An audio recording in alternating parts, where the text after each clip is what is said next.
შემდეგ ისევ პირდაპირ ეთერში ვაგრძელებთ მუშაობას. გვერდდება ჩვენი კიდევ ერთი სტუმარი, ჭავჭავაძის ცენტრის ხელმძღვანელი ზაზა ბიბილაშვილია ჩვენთან ერთად.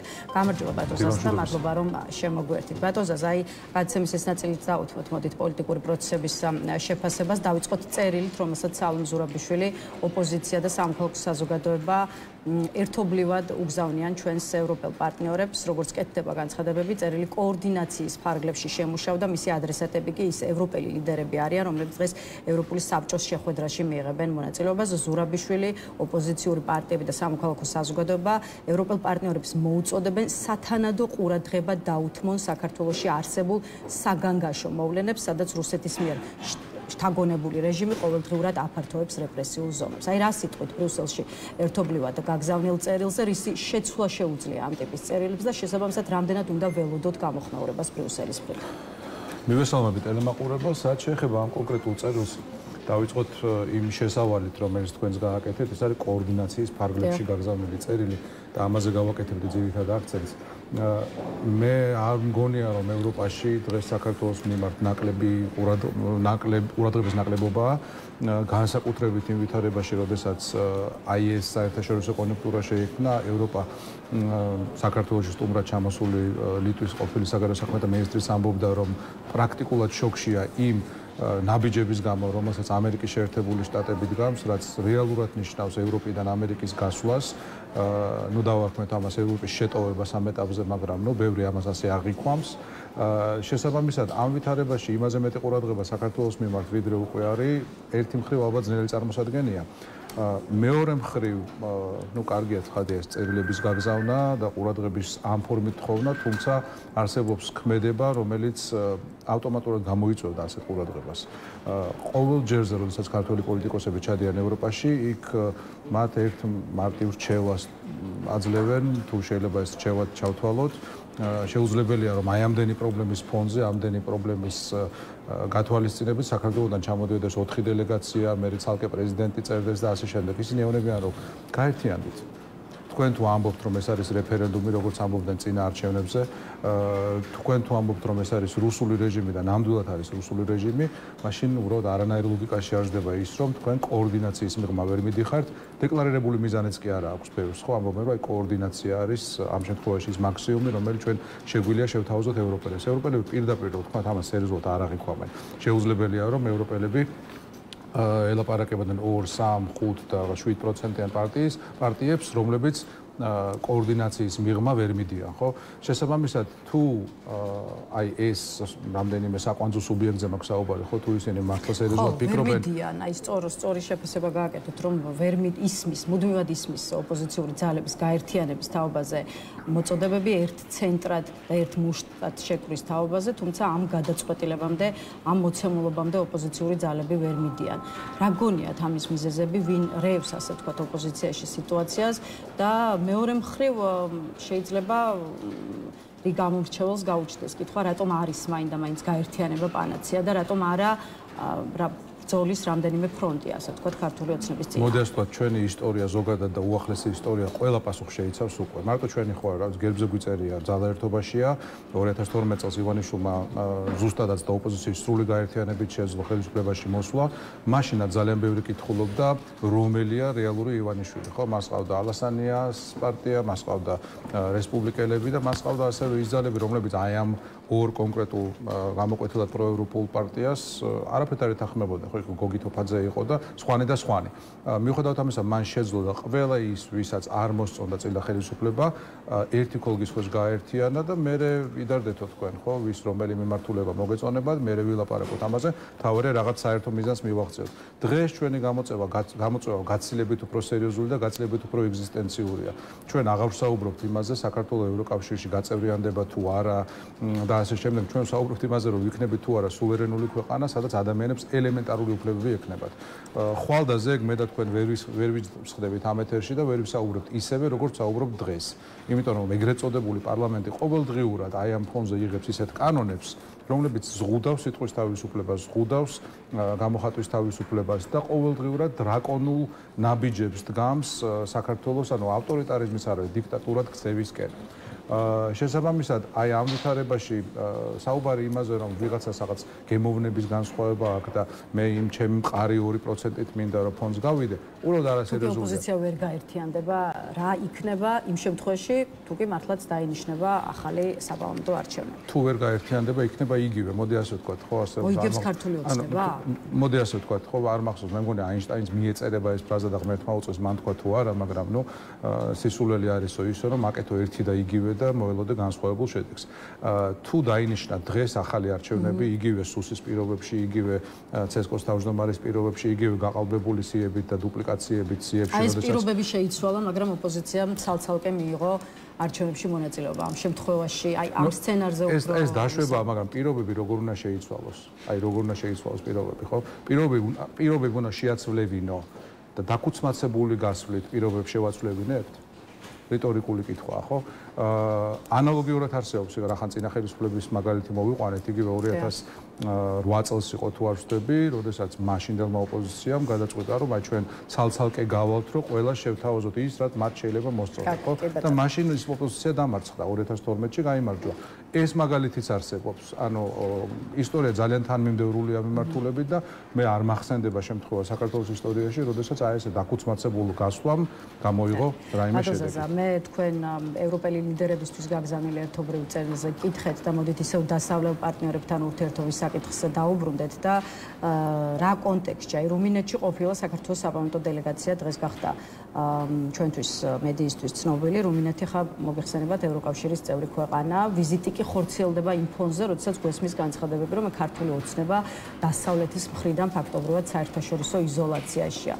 შესაბამისად, რას ნიშნავს და როგორ უნდა შეფასდეს ის, რომ ამ პირობებში რუმინეთი მასპინძლობს და იღებს ქართული ოცნების დელეგაციას და მის წევრებს. ხო, ქართული ოცნებისთვის დღეს სასიცოცხლოდ მნიშვნელოვანია, რომ შექმნას ილუზია იმისა, რომ ის არის ლეგიტიმური, რომ მას ცნობენ, ის აურაცხელ რესურსს დებს ლობისტებში, აურაცხელ რესურსს ხარჯავს იმაში, რომ რამენაირად შეიქმნას ეგრეთ წოდებული კარწინკა იმისა, რომ თითქოს მას ხელს ართმევენ, მას ელაპარაკებიან და ყველაფერი ჩვეულებრივად არის. მე ვერ გეტყვით ამ კონკრეტული ვიზიტის ანატომიას, მაგრამ ალბათ უნდა ვივარაუდოთ, რომ ანალოგიურ შემთხვევასთან გვაქვს საქმე, რაღაც არხებით მათ შეძლეს კონკრეტულად აი ამ რაღაც საკმაოდ დაბალ დონეზე საპარლამენტო დელეგაციის გაგზავნა და აი ამ რამდენიმე სურათის გადაღება, რომელსაც შემდეგ გააპიარებენ როგორც ლეგიტიმაციის დასტურს, ხო? ეს სინამდვილეში ასე ნამდვილად არ არის, თუმცა მიმეორებ, მათთვის მნიშვნელოვანი არ არის საქართველოს საქმე, არამედ ის, რომ შეიქმნას რაღაც ვიზუალური აღქმა იმისა, რომ მათ ელაპარაკებიან.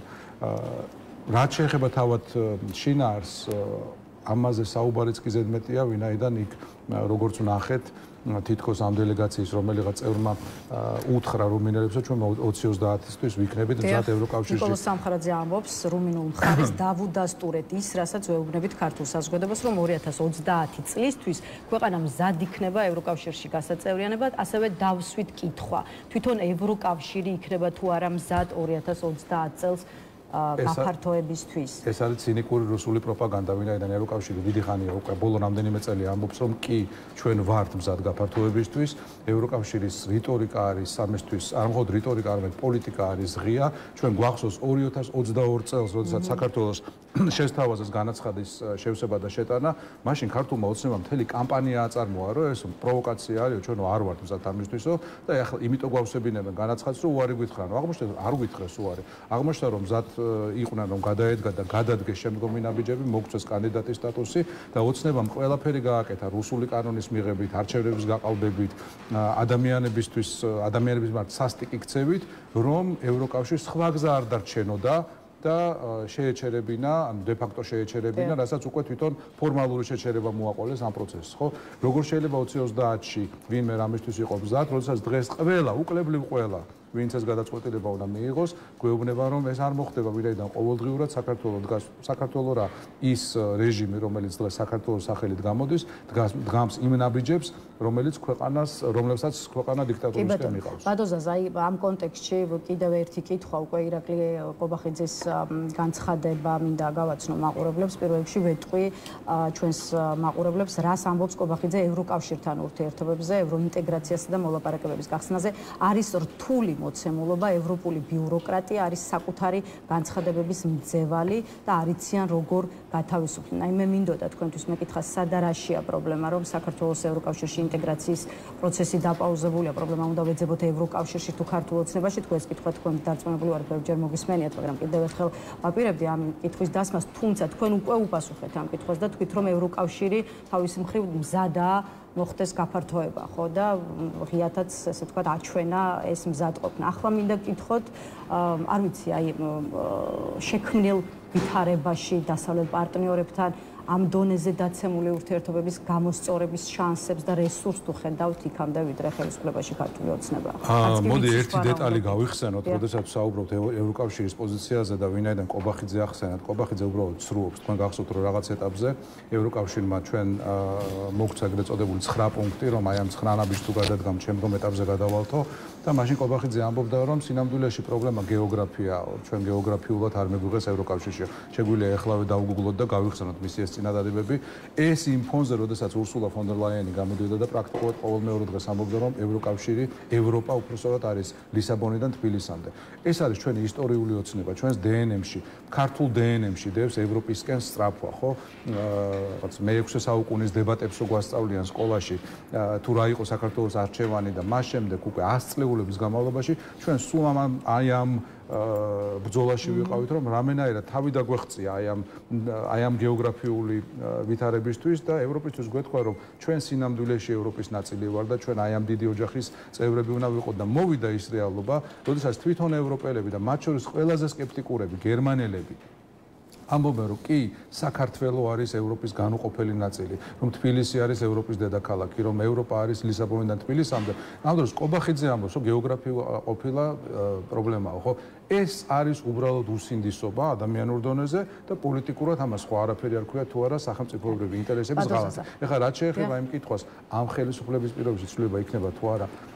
მოდი სერიოზულად შევხედოთ საკითხს. როგორ უნდა იყოს, როდესაც ხელისუფლება წყალებში რა იქნება 2030 წელს, თუ კი ქართული ოცნება ამ დრომდე დარჩება ხელისუფლებაში. საქართველო გახდება 2030 წელს ქართული ოცნების პირობებში კავშირის, ესე ვთქვათ, დღეს ყველა ამბობს, რომ ეს გამორიცხულია. ანუ მოდი ასე ვთქვათ, თქვენ თუ გინდათ წახვიდეთ პირობითად სადღაც, ხო?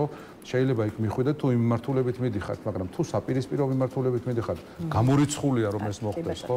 შესაბამისად, ამ ვითარებაში უბრალოდ წვილია ამაზე, ამ შეპირებაზე, ამ შეპირების ვინმეს დაჯერება, ვინაიდან ოცნება ყოველდღიურად ვიმეორებ ისეთ კანონებს იღებს, რომლებიც არათავსებადია ევროკავშირთან და ეს კანონები რომც არა, მხოლოდ ის რიტორიკა, რომელსაც ვისმენთ მათგან ყოველდღიურად შეგნებულად არის განპირობებული და გამიზნული იმისთვის, რომ ევროკავშირს აფიქრებინოს, რომ ჩვენ ესენი ჩვენთან არ გვინდა. ბატონ ზაზა, ბალტიისპირეთის სახელმწიფოებზეც მინდა გავაკეთო აქცენტი და ცალკეც კითხოთ, ვინაიდან ისინი სხვა ქვეყნებზე შეიძლება ითქვას, რომ უფრო მეტად აქტიურნი არიან, როცა საქმე ეხება ქართული ოცნების კრიტიკასაც და მეტიც ბოლოდროინდელი პროცესების გამო ქართული ოცნების მაღალჩინოსნების დასანქცირებას. თვითონ ქართული ოცნების შეფასება ასეთია, სუვერენიტეტ დაკარგული ბალტიისპირა ქვეყნების მხრიდან საქართველო აწყდება გავეშებულ, გამძაფრებულ შემოტევას და მტრულ ნაბიჯებს. აი რით იხსნით ბალტიის ქვეყნების, ასე ვთქვათ, ქართული ოცნების ლექსიკონით რომ კითხოთ, გავეშებულ შემოტევას და ზოგადად მის აქტიურობას საქართველოს თემასთან ერთად. რუსული პროპაგანდის თელი სივერაგი იმაში მდგომარეობს, რომ რასაც თვითონ აკეთებს, იმას აბრალებს ხვებს. დღეს სუვერენიტეტ დაკარგული არის საქართველო. დღეს საქართველოს ეგრეთ წოდებული ხელისუფლება ერთ-ერთში იმეორებს რუსულ მესიჯებს. ერთ-ერთში ამ მესიჯების შინაარსი და მათი გაჟღერების დრო პრაქტიკულად იდენტურია რუსეთის მიერ ანალოგიურ ქმედებებთან. შესაბამისად, სუვერენიტეტის დაკარგვა უხერხულია იმ სახელმწიფოებზე, რომლებიც არიან ნატოს წევრები, რომლებიც არიან ევროკავშირის წევრები, რომლებსაც ჯერჯერობით იცავს ნატოს ჯარი, მათი მთავარი და ერთადერთი მტრისგან, ვის აქვს სუვერენიტეტი დაკარგული, რომელ ბალტიის ქვეყანას.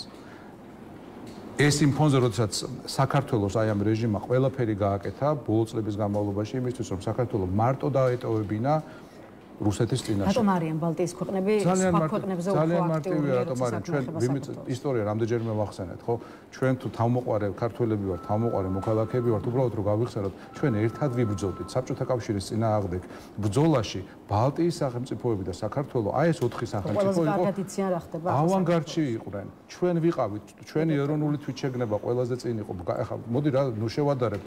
არავინ არ მინდა კონკრეტულად გამოვარჩიო, მაგრამ საქართველოს ეროვნული თვითშეგნება, საქართველოს ისტორია, საქართველოს ცდელობა და ბრძოლა დამოუკიდებლობისთვის იგივე არ არის, რაც ზოგიერთი მაგალითად შუააზიური სახელმწიფოს მიერ გამლილი გზა, ხო? მაშინ როდესაც ეს გზა ძალიან თავსებადია და ახლოს არის იმ გზასთან, რომელიც ბალტიის ქვეყნებმა გაიარეს. მათთვის საქართველოს ყოველთვის იყო ბუნებრივი მოკავშირე, ჩვენთვის ისინი ყოველთვის იყვნენ ბუნებრივი მოკავშირე და ძალიან ბევრი რამ გაუკეთებიათ ჩვენთვის ამ წლების განმავლობაში, ამ დეკადების განმავლობაში და დღეს საუბარი იმაზე, რომ რატომ არიან აქტიურები, იმიტომ რომ ჩვენი მეგობრები არიან. ჩუმადრო იყვნენ, ან რო ამბობდნენ იმას, რასაც რუსები ამბობენ, მაშინ არ იქნებოდნენ ჩვენი მეგობრები. კი ბატონო, რამდენიმე წუთი დაგვრჩა და ერთი კითხვის დასმას მოვასწრებთ ამერიკასთან ურთიერთობის კონტექსტში. ძირაკი ყობახიძე გუშინ საზოგადოებრივ მაუწყებელთან ქონდა მას ინტერვიუ, კიდევ ერთხელ გამოეხმაურა მათ შორის შტატებთან ურთიერთობას, კიდევ ერთხელ თქვა, რომ მზად არიან შტატების ახალ ხელისუფლებასთან ურთიერთობების სუფთა ფურცლიდან დასაწყებად, მეტიც თქვა, რომ ამერიკის შეერთებულ შტატებში ელჩის კანდიდატურაც შერჩეული ყავს უკვე საქართველოს მთავრობას და ელოდებიან შემხედრ ნაბიჯებს, თუმცა ყობახიძე აქვე ირწმუნება, რომ ყველაფერი დიდწილად დამოკიდებულია იმაზე, რამდენად დამარცხდება საბოლოოდ Deep State. ხო, ეს Deep State-ის გარეშე ვერ დავასრულებთ. გითხარით თქვენი პოზიცია ამერიკასთან ურთიერთობებს, სამომავლო ურთიერთობებს როგორ უყურებთ, რა პერსპექტივა არსებობს იმის, რომ მართლაც მოხდეს სუფთა ფურცლიდან დაწყება, გადატვირთვა და დალაგება პოზიტიური თვალსაზრისით, როგორც ამას ქართულ ოცნებაში ვარაუდობ.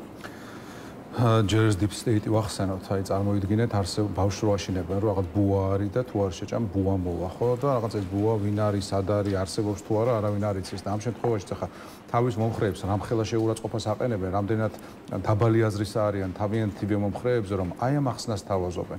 ის კი არა რომ რა რიტორიკაც მათ აქვს, რა ნაბიჯებსაც ისინი დგამენ, ეს კი არ ყოფილა თურმე პრობლემა, არამედ სადღაც არსებობს ვიღაც და ვერ გეტყვით ეს ვიღაც ვინ არის, ხო? და ვერ გეტყვით სად არსებობს ეს ვიღაც რაღაც უხილავი მტერი არსებობს და ეს უხილავი მტერი განსაზღვრავს იმას, როგორ იქცევა ამერიკა, როგორ იქცევა ნატო, როგორ იქცევა ევროკავშირი, ბრიტანეთი და ასე შემდეგ და ასე შემდეგ. ხა რამდენად სერიოზულია ეს ხო ეს არის უბრალოდ სიშლეგეა, ეს არის ჩვეულებრივი რუსული პროპაგანდა, სხვათა შორის რუსული პროპაგანდა, რომ ჩართოთ ან ტელევიზიები გნებავთ, ან რა ვიცი, მედვედევის ტვიტერი ნახეთ, ან დუგინის, ერთ-ერთია, რასაც ყობახიძე ამბობს, თქვენ გონიათ ეს ამათი მოგონილია, პირდაპირ რუსული message box-ია გადმოქართულებული უბრალოდ. შესაბამისად იმაზე საუბარი რომ სუფთა ფურცლიდან გვინდა დავიწყოთ საუბარი ამერიკელებთან ჩვენ სუფთა ფურცლიდან საუბრის დაწყება არ დაგვჭირდებოდა და არც დაგვჭირდება თუ გვეყოლება ხელისუფლება რომელიც ასახავს ქართველი ხალხის ნებას. ხელისუფლება რომელიც იტყვის რომ მე მინდა ვიყო ამერიკის პარტნიორი, ოღონდ საქმითაც დაადასტურებს ამას, მე მინდა ვიყო ნატოს წევრი, მე მინდა ვიყო ევროკავშირის წევრი და არ იმოქმედებს როგორც რუსეთის დე ფაქტო წარმომადგენელი საერთაშორისო ურთიერთობებში. ეს არის პრობლემა. როდესაც ამერიკას ელაპარაკებიან და თან ანაკლიის პროექტი ჩაშალეს, ხო?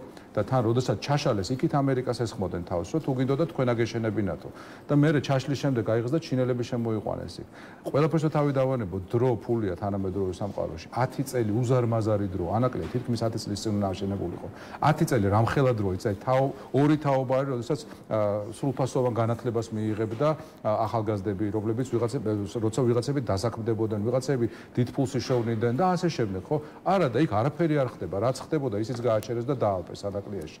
ეს არის მათი ქმედებების, მათი რიტორიკის და ეს არ არის უნიათობა, ეს არ არის ის რომ რაღაცას ვერ აკეთებენ, ეს არის აბსოლუტურად შეგნებული, მიზანმიმართული ქმედებები, რომლებიც ისინი შეჩადიან ქართული სახელმწიფოს წინააღმდეგ. რატომ შეჩადიან? იმიტომ რომ პირადი ხეირი აქვთ.